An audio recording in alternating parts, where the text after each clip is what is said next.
عاشورہ کے دن کے روزے کی فضیلت۔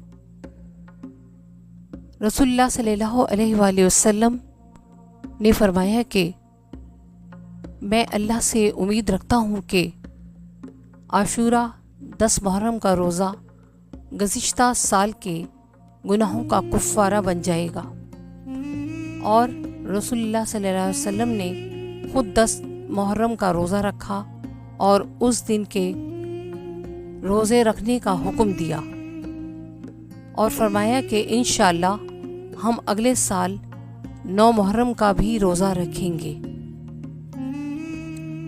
2 دن روزہ رکھو تاکہ یہود کے ساتھ مشابہت نہ ہو، کیونکہ یہودی صرف عاشورہ کا روزہ رکھتے ہیں۔ ایک اور روایت میں ہے کہ 9 اور 11 محرم کا بھی روزہ رکھو تاکہ یہود کی مخالفت ہو۔